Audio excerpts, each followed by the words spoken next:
Well, it's another edition of our live streams here from the Racetrack Industry Program. Today's a special day. We are doing a symposium preview. So we're going to talk to some of the folks that will be on panels, be moderating panels. And we also have a new student, Aldo, here with us as well. So we're happy to have everybody here. And we just want to kind of give a sneak peek as to what's going to be happening at the symposium for your specific panel.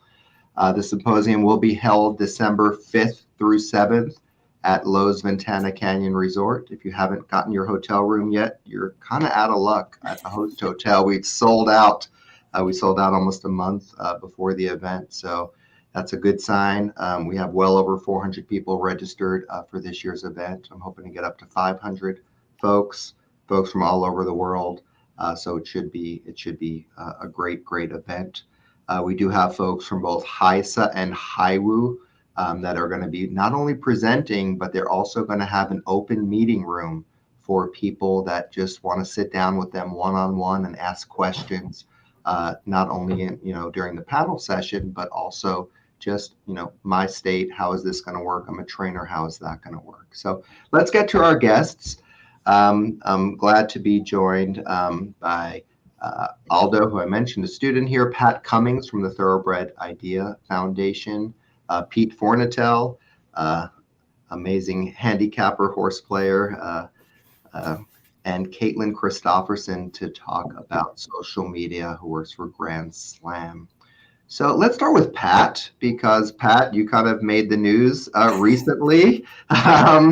With this Gulfstream Park breaking news about their Quinella pool. So maybe you could talk a little bit about what we should expect from the illegal betting's threat to racing industries panel, and maybe how this recent news would play into what you'll be on the panel speaking about. Thanks, Robert. And look, I've been attending on and off the symposium for the best part of 10 or 12 years now, and you always learn something. The networking opportunities are fantastic. It's great to kind of get everybody together. I kind of look at this as the year-end meetings of horse racing, and it's a great time to reset. So it's always a pleasure to be back out in Tucson. Look, the illegal betting panel, incredibly timely. It's something that, illegal betting has always existed, and it always will. And I don't think there's a whole lot that we can necessarily do to stop it. So as soon as you recognize that that's not what we're going to be talking about, I think it then gets a little more intriguing of how does the presence of the either illegal or really unregulated market exist? What threats does that create for legal regulated operators, both just straight up betting operators and track operators? How do regulators interact with the knowledge that this is ongoing and happening? And what threat does it pose to licensees, jockeys, trainers, and just the overall integrity of racing? So we had an incident that was brought to my attention on Friday, and it really kind of picked up some steam pretty quickly Friday night into Saturday, and doing some research on what was going on. And it really followed a long line of other incidents of wagering pool manipulation that we have seen for months. And I know, Robert, we even had a talk about it in the summer, kind of in advance of this session. And this was a different incident. This was significant. It was the biggest incident we've seen in terms of the amount of money that was used to manipulate a pool. And from the Thoroughbred Idea Foundation side, it was time to publish on it somewhat kind of quickly. We spent the weekend on it and laying out what was really going on.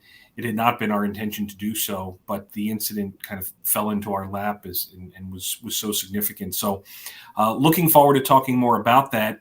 And then to my other panelists that will be there, Martin Perbrick, a former colleague of mine from the Hong Kong Jockey Club, who is the chairman of the Asian Racing Federation's Council on Anti-Illegal Betting, and Matt Fowler of the International Betting Integrity Association. These two gentlemen are really, I'd say, kind of global leaders in this space. Matt is the director of integrity for that organization, and Martin's dealt with the topic for the best part of a decade. So I think you're going to hear a lot about really the role of tracking betting, monitoring betting in all spaces, not just the legal market, but the illicit markets too, and the role it plays, the threats that it poses to the industry. And I'll certainly have some more examples of pool manipulation to show as well. Yeah, that'll be great. I think folks would be interested to hear specifically more about the Gulfstream situation. I know Aidan Butler is going to be at the symposium. I know he's been on the forefront to say, hey, this could not happen. I think they might have even stopped Quinella pools. Yeah, so they've taken swift action. So it'll be interesting to hear not only from the panelist standpoint, but folks in the audience. And that's one of the nice things about the symposium is the dialogue. I think that's, to me, the best part. Nothing against our speakers, but it's the interaction, the Q&A, the conversation where I think a lot of things stem from. So thank you for that, Pat. Let's move on to Peter, who, when we first talked about this panel, the horse player panel, you know, I've had a lot of experiences working at a racetrack, obviously, and I would hold weekly meetings with horse players, and you know, they would say, you know, the hot dogs are cold, or you know, you get the long list of things. Some things I could do things about, like that, right? We can get better warmers for the hot dogs. But you know, one thing that I really pushed Peter to do is have something meaningful. You know, Pat, clearly meaningful ideas will come out of your session, but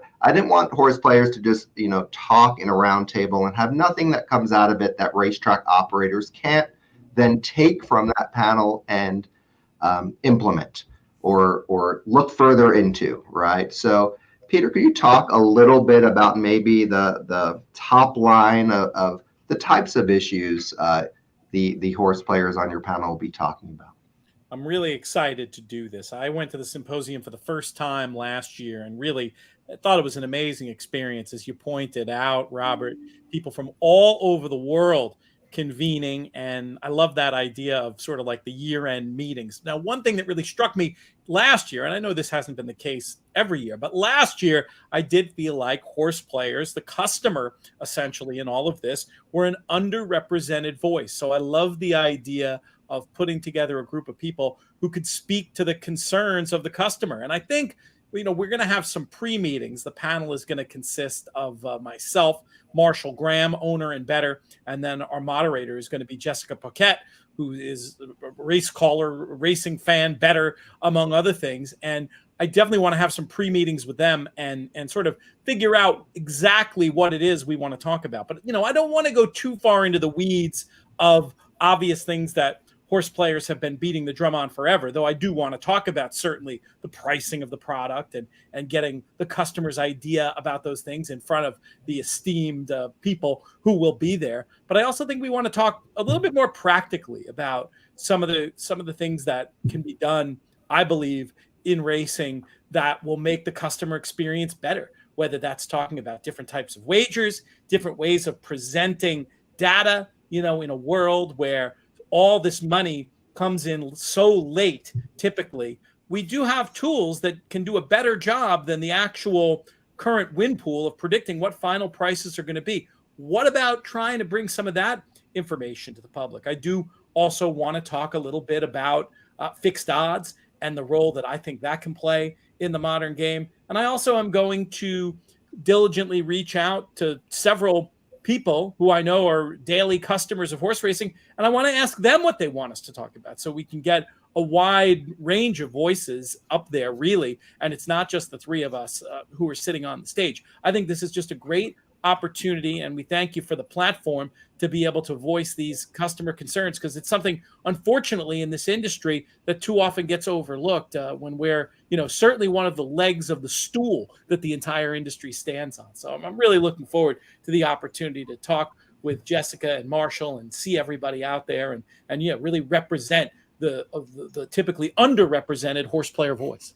Yeah, great. No, we look forward to having it. One of the difficulties about pulling together the symposium is we have such different audiences that come, right? We have people from the breeding industry, some trainers, some owners, some regulators, right? So how do you put together a program that speaks to everyone. So at times we can include every panel that we want to, but I am very, very happy that we got horse players in this year. I agree.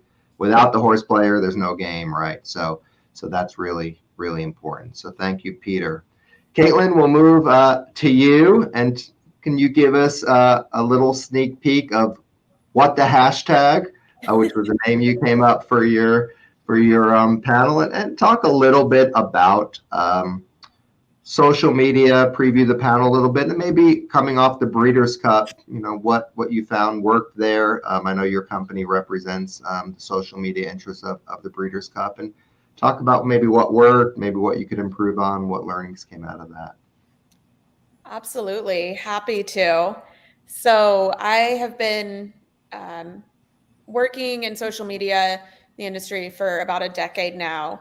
And one of the things that I'm really excited to have the opportunity to talk and to ask my panelists about. So just preview, I'll have Dan Jordman, who is with America's Best Racing, Haley Amos, who is the social media manager for Breeders' Cup, Claire Crawford, who is the digital marketing director for Del Mar Thoroughbred Club, and then Rachel Zilborg, who is the social media director at Phasic Tipton. I will have all of them on the board, so there will be a pretty good combination of racetracks, general fan experience, big events, and then even breeding and sales. So I'm really excited about this because I feel that in the past, so again, going back to the fact that I've been working in social media for about a decade in this industry, I feel like COVID was really a turning point for our industry and social media. Before, I spent a lot more time justifying the need for social media within the industry, not only to market within the industry, but to market to more general audiences, bring new people into the industry, into gambling, breeding, ownership, what have you. And I feel like during COVID, there became this period of time where nobody could go anywhere or do anything. And everything became very focused on social media. And then actually, as far as sports, on horse racing, there was a period of time, I think like April, May of 2020, when there were pretty much no other sports happening. So you could just watch horse racing from home. And so I think that the industry is, I've kind of seen in the past like 2 years and now going into a post-COVID world, how the industry is thinking differently about its future. And with that future, including social media and actually investing and doing it right. People are really seeing the value in it. So I'm excited to talk to that, especially with people, Dan, I know has been working in the, social and marketing realms for a while, in horse racing as well. So I'm interested to hear how he has seen the industry change. But yeah, we're just going to talk about some of the importance of it.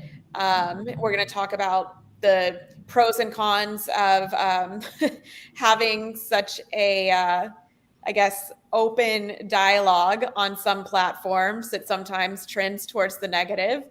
And then talk about like what the future holds and why it's important to keep investing in it. Great. No, that sounds like a great panel, and I'm looking forward to it. That's part of our TPA Mark Kaufman workshop that we have every year, that we try to focus on something media relations, public relations, and the folks there really embraced this panel. So we're happy. Yeah, like I said, I think it's a really important conversation to have post-COVID. Yeah, great. Aldo, we'll move to you. Maybe give a little bit of your background, maybe about your dad, a little bit about the job you do on the weekends. Monday through Friday, you're a student. On the weekends, you have another job. So talk a little bit about that and what you're looking forward to in attending your first symposium. Yeah, thank you. So my dad's a jockey, so basically born into the horse racing didn't have an option. I was going to racetracks since I was little, Mexico City, and most of the West Coast, California, Oregon, and we ended up being based out of Washington. So Washington State, Emerald Downs is up there. It's its own little island up there. So there's not many places to go aside from that. And, I wanted to be a jockey when I was little, but I ended up being 6 foot, 170 pounds. So that wasn't going to work out too good for me. And so, I always wanted to be something with the horse racing industry. I just didn't know what. And the first opportunity that came was being a groom. That didn't work out either. I was like, well, this is hard work. It was really tough. Like, be there at 5 a.m. It was rough. I was like, I did it a summer. I was like, okay, this isn't for me. And then next summer, there was an opportunity to be my dad's agent. And I was like, I think I got social skills. So we'll see how it goes. And I loved it, just being with the people, with the grooms, the trainers, the horses. It was great. But, I did it for the last 8 years, but only in Emerald Downs. And I felt like I needed, I wanted to change a couple of things, do something different. And that's how I ended up here in the RTIP. And like Robert says, Monday through Friday, I go to class, do homework, study, and on the weekends, Phoenix is just 2 hours down the road, and I go be a jockey agent over there for a couple riders. So I'm still connected with being a jockey agent, and I love it. But my goals are to be something else with the industry, something that I can help the horse racing industry with. And I'm really excited to be here. Really excited to be at my first symposium. I'm looking forward to learning about everything and anybody. I want to learn a little bit more about HISA, however you pronounce it. Depends whether you're pro or con. Yeah, if exactly. you like it, it's HISA. If you like it, it's HISA. So. So yeah, I'm really looking forward to getting to know a little bit more about what they want to do, because from Emerald Downs to Turf Paradise, I got a lot of feedback, especially was at the middle of the year where the whipping rule came into play. So a lot of the riders, didn't know which whip, which count, which didn't, what the rules were. A lot of, owners lost a lot of money from the winnings because the jockey over whip. So, learning, what they think about, and if there's something that they want to change or can change, especially if they get feedback from the horseman, I think that'd be something really cool to see. And then, this, I think January 1st is when all the medication things come into place. So I think I'm really excited, really looking forward to learning more about that and see, if there going to be a lot of horseman input or not. Yeah, no, that's great. No, it's great. Aldo's in one of my classes and has gotten off to a great start here. And I think you'll be amazed by the symposium and the access. One of the neat things that most people don't know is that Stephanie Horonis and the Women's Summit is coming to Tucson. So Stephanie and Jordan and the team are going to have a session with students to a private, not publicized session that as a mentoring opportunity to get more diverse participation in racing. So very cool on their part. I think it'll be a neat experience for the students as well, and trying to expand racing that way. So that is good. So I'm going to throw around a question to the panel. I'll answer it first. But which panel other than your own panel would you be most interested to sit in and listen to? For me, growing up in New York, and I did my racetrack industry program internship at NYRA at Belmont and Saratoga in 1992, 30 years ago. It's crazy. And how life has come full circle, and I'm back here again. But I grew up listening to Tom Durkin, right, every day. Went to the racetrack with my parents every day, and I didn't go to the racetrack every day, but every week. And and Dave Johnson, another amazing voice of the game. I'm look forward to see the two of them on stage together and bantering and talking about the decades of what they've done to help the sport. They really revolutionized race calling here compared to what it was before their arrival on the scene. So for me, that's the one panel that I just think I'll be, glued to the stage and just listening, hanging on every word that they say, hearing those voices for so long, being from the New York City area, and of course New Jersey right across the river. So let me throw it to you, Pat. Which panel are you looking forward to? Well, you obviously stole everyone's thunder in taking that panel, Robert. I won't blame you for it, because I think the room will be transfixed by what those two guys have to say. So much history that they have witnessed and shared with the rest of us. So I'm looking forward to it too. I will say this, though, for those that have been following the ongoing discussion, evolution of more modern wagering products, the tremendous spread of sports betting across America. A lot of times I think people can go to conferences and hear or think they hear the same thing over and over in different panels. But the panel, it's on Tuesday afternoon. It's the last panel about integrating horse racing into the U.S. sports betting market or environment. This is truly evolving business on a month-to-month basis. How will racing fit into that space? A lot of debate back and forth. And to be fair, there's little, Dave O'Rourke this summer from NYRA, he kind of dropped a line in a conference in Saratoga that to me was like the O'Rourke doctrine of how he felt racing would fit in there. And I was kind of mesmerized by that and to see where things go and all the evolution, FanDuel, TVG, and how the other players in the space, how the fixed odds providers and the fixed odds content sellers want to be involved. This is the most present item on the racing business agenda. And when we get together as a sport every couple months in different places, but most prominently here, I think people tend to want to reveal new information, new insights, and kind of get people talking. So I really want to hear how this has evolved in the last 5 months, because I just don't think racing can drop itself on sports betting apps and say, knock yourself out, right? With the existing pari-mutuel product. I just don't think it's that easy. And I don't think that's really the most sustainable way to be doing it. So how that business evolves and changes and how different companies are operating in that space, that's really, I want to hear that as both a betting customer myself and just a stakeholder in the industry. I think it's incredibly important for everybody, because at the end of the day, we reach the most people a couple days a year for Triple Crown broadcasts, some national broadcasts, but realistically it's through betting on racing. And that's where we reach the most people. And there is a captive audience of sports bettors who could be introduced to racing. It's just, what product will we introduce them to? And that's really where I'm very interested.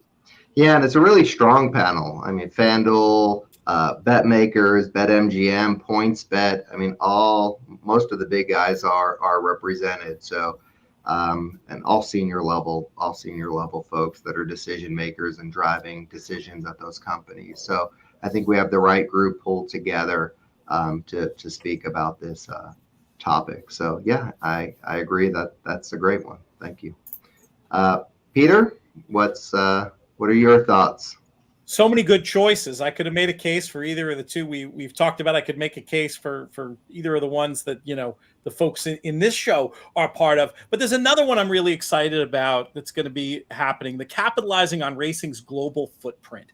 This is a topic that's near and dear to me as somebody who, I have my role running this little media company in the Money Media, but then I'm also a pundit for Sky Sports Racing covering USA racing. And I've seen firsthand how great it can be when you sort of cross-pollinate the audiences and you do it in a smart way, trying to speak the right language and getting one jurisdiction excited about betting on another's product. And I think we've really only absolutely scratched the surface of what we might be able to accomplish. And I actually think it might end up ultimately tying in very neatly to the sports betting integration when we have horse racing that's basically a 24-hour international product that might be able to fill in all of the gaps. And it's a great panel that you've put together for the racing's global footprint. Bill Nader, I've heard speak. He's fantastic. Simon Fraser's great. I don't know Dean as well, but Tallulah, I've talked to her about these type of issues from UK Tote, and she's wonderful as well. So I'm sure that's going to be a really interesting conversation, and I'm definitely going to be present for it and listening with and taking all manner of notes, because I just think it's an exciting growth area, and that's something we need more of in horse racing. Yeah, and Jim Gagliano is gracious enough to come from the Jockey Club to our symposium this year to moderate. And if you've seen him moderate other events, he's very direct and clearly understands this space from a world perspective as well. So he'll add a lot of information as well. So we're happy to have him. Kaitlin, you're up. Which panel strikes your interest? So I'm a little bit of a horse nerd, and I am always, one of the reasons that I got into the industry was because I thought I could also kind of be an advocate for the horses and be an advocate for the industry, in that, I didn't grow up around racing. And so my preconceived notion about it was pretty different growing up. And now that I've been in the industry and I've seen the people, the dedication, the commitment that they make to the horses, I think that is really something that I think also needs to be shared with the general public and potential new audiences. So the advancing equine safety through technology is one that I'm really looking forward to. Last year, there was a lot of discussion about safety and HISA, and I loved it. I thought it was fascinating. And so I think that it's important to, talk about these things, not only because now the technology is there, it's getting better by the day, to how we can protect these athletes. And I see that as important because I, truly value the horses and I want to see everybody be safe. And then B, because it's also a really great marketing pillar to talk about. So I'm really hoping, I see there's like someone on the panel from Stride Safe. And I kind of love when they get into the physics of and into the really just the micro data of how they follow in these horses and evaluate them and try to keep them safe and continuously improve safety on the track, because I think that's going to be really important to the sustainability of the sport. All right, sounds good. Aldo, you get to wrap up this question, and we're pretty much towards the end. So I guess this will wrap it up. You'll get the last word here on which panel you're most interested in. I guess, I don't think I have a favorite one. I want to, learn about all of them. That's why, I joined this program, so I can learn about everything, network with everyone. So I'm just really excited, to learn about every single one of them. I'll have to skip class to be there, but I'll be there. I could get you. Maybe I could write you a dean's list or something. When I went to the racetrack as a kid, and one of my father's fellow friends, handicappers, didn't show up, he would ask them for a doctor's note or why they didn't come to the track that day. They needed an excused absence, so he expected all of his friends to be at the racetrack. But I'm sure we can get you an excused absence for the symposium. So that is about the end of time here. I want to thank everybody. This was a little bit of a last minute pull together, but we wanted to preview what was going on. So I thank you for your time. I thank you for the work that you do. Speaking on these panels, moderating these panels take a lot of energy to do. You just can't walk up on the stage and wing it. So I appreciate all of your work and dedication to pull together your presentation, share your views with our audience as well. So you'll be in Tucson in 3 weeks. So we really look forward to welcoming you, and thank you so much, and we'll see you here. Thanks, Robert. Thank you. Thank See everyone you. soon. Nice Can't meeting wait. you all. Thank you. Thank you.